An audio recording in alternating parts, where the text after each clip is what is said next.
శాంతమ్మ పాతకాలపు ఆచారాలు సాంప్రదాయాలు పాటించే మనిషి. శాంతమ్మ ఎప్పుడూ పూజలు చేస్తూ ఇంట్లో ఆచారాలు పద్ధతులు పాటిస్తూ ఉండాలనుకునే మనిషి. కానీ ఆమె కోడలు రేఖ మాత్రం అలా కాదు. రేఖ స్వభావం వేరు. ఆమె కొత్త వస్తువులు కొనటం, షాపింగ్ చేయటం, ఫ్రెండ్స్తో పార్టీల్లో పాల్గొనటం అంటే తనకి చాలా ఇష్టం. తన ఆలోచనలు మోడ్రన్గా, స్టైల్గా, అందంగా కనిపించే వస్తువులపై ఆకర్షణ బాగా ఎక్కువ రేఖకి. ఒకరోజు రేఖ, అత్తయ్యా అత్తయ్యా అత్తయ్యా ఈరోజు నాకు ఈవినింగ్ పార్టీ ఉంది. నా కాలేజ్ ఫ్రెండ్స్ అందరూ వస్తున్నారు. చాలా రోజుల తర్వాత కలుస్తున్నాము. నేను తప్పకుండా వెళ్ళాలి అత్తయ్యా. పార్టీలకి వెళ్ళటం తప్పు కాదమ్మా, కానీ ఇంటి పనులు ఎవరు చూసుకుంటారు? ఈ ఇంటి బాధ్యతలు కూడా నీవే కదా. ఈరోజు వదిలేస్తే రేపు కూడా వెళ్తాము. అలవాటు తప్పిపోతుంది. అదంతా నాకు తెలియదు అత్తయ్యా. ఒక్కరోజు ఇంటి పనులు చెయ్యకపోతే ఏమవుతుంది? మీరు ఉన్నారు కదా, చెయ్యండి. నేను మాత్రం ఈ పార్టీకి వెళ్ళాల్సిందే. ఇది నాకు చాలా ముఖ్యమైన డే అత్తయ్యా. దయచేసి నన్ను వెళ్ళనివ్వండి, నన్ను ఆపొద్దు. సరే అమ్మా రేఖ, నువ్వు అంతగా వెళ్ళాలి అని నిర్ణయించుకున్న తర్వాత నేనెందుకు ఆపుతాను? నువ్వు అలాగే వెళ్ళు. కానీ ఒకటి గుర్తుపెట్టుకో, అందంగా కనిపించేవి అన్నీ మంచివి కాదు. ఏది పడితే అది అందంగా ఉంది కదా అని కొనుక్కుని తీసుకుని రామాకమ్మా. అలాగే అత్తయ్య, అయినా నేను ఏమీ షాపింగ్కి వెళ్ళట్లేదు. మామూలుగా ఫ్రెండ్స్తో పార్టీకి వెళ్ళి వచ్చేస్తాను అంతే అని రేఖ పార్టీకి రెడీ అవటానికి వెళ్తుంది. ఈ కాలం పిల్లలు మనం ఏం చెప్పినా వినరు. మంచి చెప్పినా సరే వాళ్ళు అస్సలు వినిపించుకోరు. ఈ రేఖ కూడా అంతే. అత్తయ్య, నేను పార్టీకి వెళ్తున్నాను, బాయ్ అని అనుకుంటూ రేఖ ఇంట్లో నుంచి పార్టీకి బయలుదేరుతుంది. రేఖ పార్టీ నుంచి తిరిగి వస్తూ దారిలో వాళ్ళకి ఒక వింతైన బంగ్లా కనిపిస్తుంది. వాళ్ళ ముగ్గురు ఎంతో ఆసక్తిగా ఆ బంగ్లాని చూద్దామని లోపలికి బయలుదేరుతారు. ఆ బంగ్లా చాలా వింతగా ఉంటుంది. పాత గోడలు అన్నీ చీలిపోయి చెల్లాచెదురైపోయి చాలా విచిత్రంగా ఉంటుంది. ఏంటి ఈ బంగ్లా ఎలా ఉంది? చూస్తేనే చాలా భయంకరంగా ఉంది. అమ్మో, నాకు ఈ బంగ్లాని చూస్తే చాలా భయంకరంగా ఉంది. వాళ్ళ ముగ్గురు అలా భయపడుతూనే లోపలికి వెళ్తూ ఉంటారు. అలా లోపలికి వెళ్లే కొద్దీ వాళ్ళకి ఏవో భయంకరమైన సౌండ్స్ వినపడుతూ ఉంటాయి. బంగ్లాలో పొగ కూడా మొత్తం కమ్మేసుకుంటూ ఉంటుంది. వాళ్ళు చాలా భయపడిపోతూ ఉంటారు. కానీ రేఖకి మాత్రం ఇదంతా చాలా ఆశ్చర్యంగా, కొత్తగా కనిపిస్తుంది. ఇక్కడ ఏవో పెద్ద పెద్ద సౌండ్స్ వస్తున్నాయి. హే, ఏమీ కాదు, ఉండండి.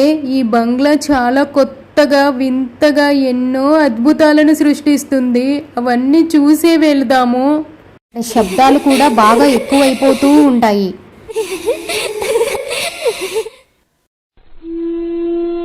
ఏవేవో వింత వింత సౌండ్స్ బాగా ఎక్కువయ్యేసరికి వారిలో భయం కూడా బాగా పెరిగిపోతుంది. గాల్లో ఏదో ఆకారం అటుగా వెళుతూ నవ్వుతూ వాళ్ళకి కనిపిస్తుంది. దానితో వాళ్ళు ఒక్కసారిగా భయపడిపోతారు. కానీ అక్కడ రేఖకి ఒక విచిత్రమైన అద్దం కనపడుతుంది. ఆ అద్దం రేఖని ఎంతగానో ఆకర్షిస్తుంది. అరే, ఈ అద్దం చూడండి, ఎంత స్టైలిష్గా ఉందో. రాయల్టీగా కనిపిస్తుంది. మన ఇంట్లో దీన్ని పెడితే అద్దరిపోతుంది. దీనిలో మన ఫేస్ చూసుకుంటుంటే ఎంత అందంగా కనిపిస్తుందో అసలు. రేఖ, నువ్వు దాన్ని పట్టుకోవద్దు. అది ఏదో చాలా విచిత్రంగా ఉంది. దాన్ని అక్కడే పడేసే. అందుకు తీస్తున్నావు అలాగా? ఈ ఇల్లు చాలా ఖాళీగా ఉంది. ఇక్కడ దొరికిన వస్తువు ఏది మంచిది కాదు. మనం త్వరగా వెళ్ళిపోదాం. కానీ రేఖ మాత్రం ఇలా అంటుంది. మీకు భయం ఎక్కువ. నాకు ఈ అద్దం బాగా నచ్చింది. చాలా స్టైలిష్గా ఉంది. నేను తీసుకుని వెళ్తాను. మా ఇంట్లో దీనిని పెడితే సూపర్గా ఉంటుంది. సరే, నీ ఇష్టం. నువ్వు చెప్తే వినవు కదా. ముందు మనం తొందరగా వెళ్ళిపోదాం పదండి ఇక్కడి నుంచి. మిగతా ఫ్రెండ్స్ మొత్తం వెనక్కి తగ్గినా రేఖ మాత్రం ఏమాత్రం వెనక్కి తగ్గకుండా ఆ శపించిన అద్దాన్ని తనతో పాటే తన ఇంటికి తీసుకుని వెళ్ళటానికి నిర్ణయించుకుని వెళుతుంది. వాళ్ళు ముగ్గురు అలా బయటికి రాగానే అక్కడి నుంచి ఉరుములు, మెరుపులు, మొత్తం ఒకేసారిగా వర్షం పడుతుంది. వామ్మో, వర్షం కూడా పడేలాగా ఉంది. పదండి తొందరగా వెళ్ళిపోదాం. అని అనుకుంటూ వాళ్ళ ముగ్గురు అక్కడి నుంచి ఇంటికి వెళ్ళిపోతారు. రేఖ మాత్రం ఆ మాయా అద్దాన్ని తనతో పాటే తీసుకుని వెళుతుంది. ఇది అంతా ఆ మాయా అద్దం వల్లే జరుగుతుంది అని రేఖకు మాత్రం ఏం తెలుసు. ఇంటికి వెళ్ళిన వెంటనే రేఖ ఎంతో ఆనందంతో అత్తయ్య అత్తయ్య అంటూ అత్తగారిని పిలుస్తుంది. అత్తయ్య, నేను ఏం తెచ్చానో తెలుసా మీకు? ఉండండి చూపిస్తాను అంటూ రేఖ తన బ్యాగ్లో ఉన్న అద్దాన్ని తీసి అత్తగారికి చూపిస్తుంది. కానీ అత్తగారికి అది చూడంలోనే ఏదో విచిత్రంగా ఉండటంతో కనీసం దానిని పట్టుకోను కూడా పట్టుకోదు. ఏంటమ్మా రేఖ, ఈ అద్దం ఇంత విచిత్రంగా ఉంది. ఇది నీకు ఎక్కడ దొరికింది? ఎక్కడి నుంచి తీసుకొచ్చావు దీనిని? ఇంత భయంకరమైన అద్దం, ఇది ఏదో మాయా అద్దం లాగా ఉందే. రేఖ అద్దాన్ని బ్యాగ్లో నుంచి బయటకు తీసిన వెంటనే అక్కడ ఏదో పొగ కమ్ముకుంటూ ఉంటుంది. లేదు అత్తయ్య, ఇది చాలా అందమైన అద్దం. దీనిలో మన ముఖం చూసుకుంటే చాలా అందంగా కనిపిస్తుంది. ఇది చాలా స్టైలిష్గా ఉంది. నాకు బాగా నచ్చి దీనిని ఇంటికి తీసుకుని వచ్చాను అని అన్న తర్వాత రేఖ ఆ అద్దాన్ని తీసుకుని వెళ్ళి తన బెడ్రూమ్లో పెట్టుకుని తన దగ్గరే ఉంచుకుంటుంది. ఎప్పుడూ దానిలోనే తన అందమైన ముఖాన్ని చూసుకుంటూ ఉంటుంది. తన ముఖం ఎంతో అందంగా కనిపిస్తుంది అని భావిస్తూ ఉంటుంది రేఖ. నిద్రపోతున్నా సరే రేఖ ఆ అద్దాన్ని వదిలిపెట్టదు. పక్కనే పెట్టుకుని పడుకుంటుంది రేఖ.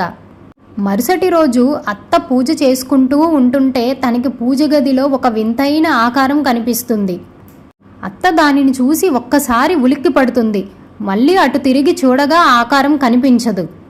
తరువాత శాంతమ్మ వంటగదిలో వంట చేసుకుంటూ ఉంటుంటే తనకి వింతైన శబ్దాలు వినపడతాయి. డోర్స్ గట్టిగా కొట్టుకుంటాం, గిన్నెలన్నీ కింద పడటం, ఇలా వింత వింత శబ్దాలు అన్నీ వినిపిస్తాయి. దానితో అత్త కంగారు పడి రేఖ దగ్గరికి వెళ్ళి ఇలా అంటుంది. అమ్మా రేఖ, ఈ అద్దాన్ని పడే తల్లి. ఇది మన ఇంటికి వచ్చిన దగ్గర నుంచి ఏవేవో వింత వింత శబ్దాలు వస్తున్నాయి. ఏదో తప్పు జరుగుతుంది. ఇది వద్దు తల్లి, ఇది మంచిదిగా లేదు. పడేసే తల్లి దీనిని. ఏంటి అత్తయ్య గారు, మీరు దేనికి భయపడుతున్నారు? ఏవో గాలికి సౌండ్స్ వస్తూ ఉంటాయి, దానికే భయపడితే ఎలాగా? అయినా అది ఈ అద్దం వల్లే జరుగుతుంది అని మీరెలా అనుకుంటున్నారు? ఈ అద్దాన్ని నేను పడేయను. ఇది మన గ్లామర్ని పెంచుతుంది. ఇది ఎంత ముద్దుగా ఉంటుందో. కోడలి మాటలకి అత్తగారు ఇలా అంటుంది. రేఖ, నా మాట వినమ్మా. ఇలాంటి వస్తువులు మన ఇంట్లో ఉండకూడదు. దీనివల్లే మనకి కష్టం వస్తుంది. ఈ ఒక్కసారికి నా మాట వినమ్మా. లేదత్తయ్య, నేను దీనిని మాత్రం పడేయను.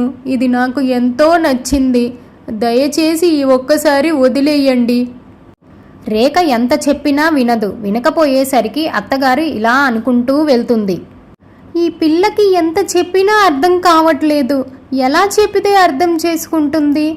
ఒకసారి అనుభవం అయితే కానీ ఈ పిల్లకి అర్థం కాదు అని అనుకుంటూ అత్త అక్కడి నుంచి వెళ్ళిపోతుంది. అదే రోజు రాత్రి రేఖ తన భర్త రాత్రి నిద్రపోతున్నప్పుడు వాళ్ళకి కూడా ఏవో వింత వింత శబ్దాలు అనుభూతి చెందుతారు.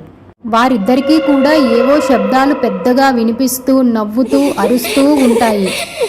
దానితో ఇద్దరూ ఒక్కసారిగా భయపడి లేచి ఇలా మాట్లాడుకుంటారు. రేఖ, ఏంటి ఏవేవో శబ్దాలు వినిపిస్తున్నాయి? నాకే వినిపిస్తున్నాయా లేదా నీకు కూడా వినిపిస్తున్నాయా? అవి ఏవో చాలా భయంకరంగా ఉన్నాయి. ఏదో జరుగుతుంది మన ఇంట్లో. అవునండి, నాకు కూడా వినిపిస్తున్నాయి. ఇవాళ పొద్దునే అత్తయ్య గారు కూడా చెప్పారు ఏవేవో వింత శబ్దాలు వినిపిస్తున్నాయి అని. కానీ నేను అత్తయ్య గారు చెప్పిన మాటలు నమ్మలేదు. కానీ ఇప్పుడు నాకు అది నిజమనిపిస్తుంది. వీళ్ళిద్దరూ ఒక పక్క ఇలా భయపడుతూ ఉంటే అత్తగారు కూడా భయపడుతూ నిద్ర పట్టక రాత్రి పూజ చేసుకుందామని పూజ గదిలోకి వెళుతుంది. ఆమె అలా పూజ చేసుకుంటూ ఉంటుంటే తనకి ఆ అద్దం అక్కడ ప్రత్యక్షమవుతుంది. ఆ అద్దంలో ఏదో వింత ఆకారం తనకి వెంబడిస్తూ కనిపిస్తుంది. శాంతమ్మ ఆ అద్దంలోని విచిత్రమైన ఆకారం చూడంలోనే ఒక్కసారిగా ఉలిక్కిపడుతుంది. ఆ అద్దంలో ఉన్న ఆకారం నుంచి ఏదో వింత శబ్దం వినిపిస్తుంది. దానితో భయపడిపోయిన శాంతమ్మ అక్కడి నుంచి పరుగులు తీస్తుంది. ఆ అద్దం కూడా శాంతమ్మని వెంబడిస్తూ వెళుతుంది. శాంతమ్మ అలా పరుగులు తీసుకుంటూ తన కొడుకు గదిలోకి వెళుతుంది.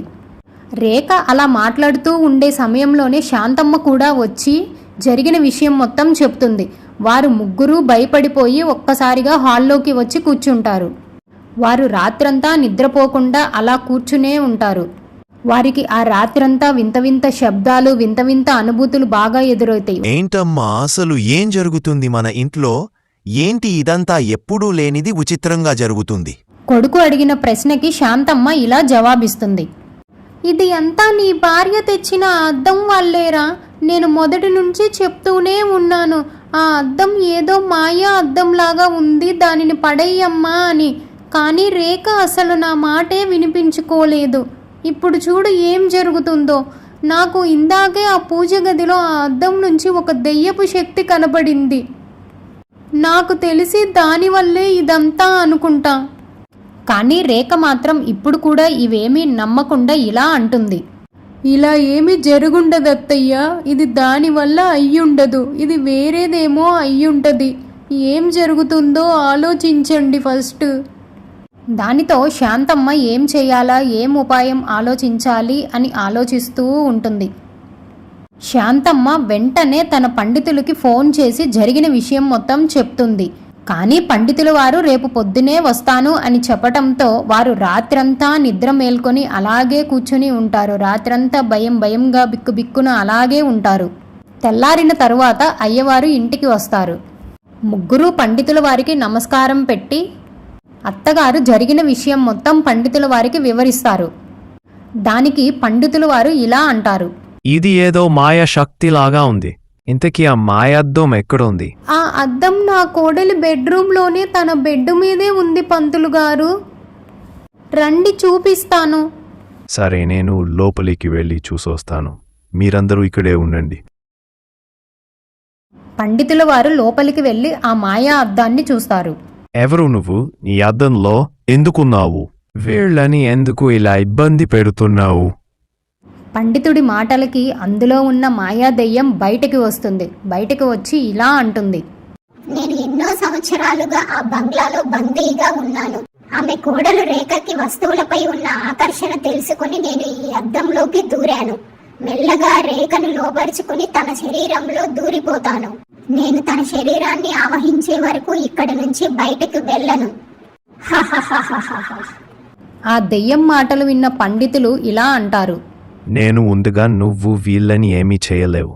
నేను నిన్ను పంపిస్తాగా, బయటకి చూస్తూ ఉండు అని పండితుల వారు అక్కడి నుంచి బయటకు వెళతారు. నువ్వు నన్నేమీ చెయ్యలేవు. అమ్మ శాంతమ్మ, అది మామూలు అద్దం కాదు. దానిలో ఒక దయ్యం ఆత్మ ఉంది. అది మీ రేఖను బంధించే వరకు విడిచిపెట్టదు. పండితుల మాటలకి వాళ్ళ ముగ్గురు భయపడిపోతారు. శాంతమ్మ ఇలా అంటుంది. అయ్యయ్యో పండితుల వారు, ఇప్పుడు మేమేం చెయ్యాలి? నేను కొన్ని పూజలు హోమాలు చేసి దానిని ఇక్కడ నుంచి తరిమేస్తాను. మీరు ఏం భయపడకండి. ఏమమ్మ రేఖ, ఏది పడితే అది అలా ఇంట్లోకి తీసుకువచ్చేయడమేనా? అది మంచిదా చెడ్డదా అని ఆలోచించే పని కాదు. అయినా అది పాత బంగ్లాలో దొరికింది కదా, దానిని అలా ఎలా ఇంటికి తీసుకొని వచ్చావు? పండితుల వారి మాటలకి రేఖ ఇలా అంటుంది. అత్తయ్య, నన్ను క్షమించండి. మీరు ఎంత చెప్పినా నేను వినలేదు. ఆ అద్దాన్ని ఎంత పడేయమని చెప్పినా నేను వినిపించుకోలేదు. ఇది అంతా నా వల్లే అత్తయ్య, నన్ను క్షమించండి. పర్లేదులే తల్లి రేఖ, ఇప్పటికైనా తెలుసుకున్నావు. మనందరం కలిసి ఉంటే ఏ దుష్టశక్తి మనల్ని ఏమీ చెయ్యలేదు. కానీ ఇంక నుంచి పెద్దల మాటలు కూడా వినటం నేర్చుకో తల్లి. పండితుల వారు అప్పటికప్పుడే ఇంకా పూజ మొదలు పెడతారు. పూజలో ఆ మాయా అద్దాన్ని కూడా పెట్టి మంత్రాలు చదవటం మొదలు పెడతారు. పండితుల వారు అలా మంత్రాలు చదవటం మొదలుపెట్టిన దగ్గర నుంచి ఆ గది మొత్తం ఏదో పొగ కమ్ముకుంటుంది. ఆ మాయా అద్దం పండితుల వైపుగా వస్తుంది. ఆపు ఆపు, ఆ మంత్రాలు ఆపు, నేను వినలేకపోతున్నాను అంటూ ఆ ఆత్మ అరుస్తూ ఉంటుంది. కానీ పండితుల వారు మంత్రాలు చదవటం మాత్రం మానలేదు. ఒక్కసారిగా ఆ హోమం నుంచి పెద్ద పెద్ద మెరుపులు వస్తూ ఉంటాయి. ఆ మాయా అద్దం హఠాత్తుగా పగిలిపోతుంది. అందులో ఉన్న దెయ్యపు ఆత్మ ఆ మంటల్లో పడి కాలిపోతుంది. ఒక్కసారిగా హోమం బగ్గుమని ఆత్మ పూర్తిగా నాశనమైపోతుంది. ఆత్మ నాశనమైపోవటంతో అద్దం కూడా మాయమైపోతుంది. పండితుల వారి పూజ ఫలించింది. ఆత్మ మాయమైపోయింది. కుటుంబం సంతోషంగా ఉంది. ఆత్మ బాధ పోయిన తరువాత రేఖ అత్తగారితో ఇలా అంటుంది. అత్తయ్య నన్ను క్షమించండి. మీరు చెప్పిన మాట నేను వినలేదు. మీరు చెప్పిన వెంటనే ఆ అద్దాన్ని పడేసి ఉంటే మనకి ఇంత బాధ ఉండేది కాదు. ఇది అంతా నా వల్లే అత్తయ్య. ఇంకెప్పుడూ ఇలా చెయ్యను. పర్లేదులే అమ్మా, ఇప్పటికైనా తెలుసుకున్నావు. ఇక మీదట పెద్దలు ఎందుకు చెప్తున్నారు అనేది వినటం నేర్చుకో తల్లి. ఆ రోజు నుండి రేఖ తన అలవాట్లలో మార్పు తెచ్చుకుంది. పార్టీలకు వెళ్లటం తగ్గించి ఇంటి బాధ్యతల్లో అత్తకు తోడుగా నిలిచింది. సో ఫ్రెండ్స్, రేఖ అద్దం తెచ్చుకుంటే తెచ్చుకుంది. అత్తగారు చెప్పిన వెంటనే ఆ అద్దాన్ని పడేసి ఉంటే ఇంత బాధ ఉండేది కాదు. వాళ్ళకి ఇంత కష్టం వచ్చేది కాదు. వీడియో నచ్చితే ప్లీజ్ సబ్స్క్రైబ్.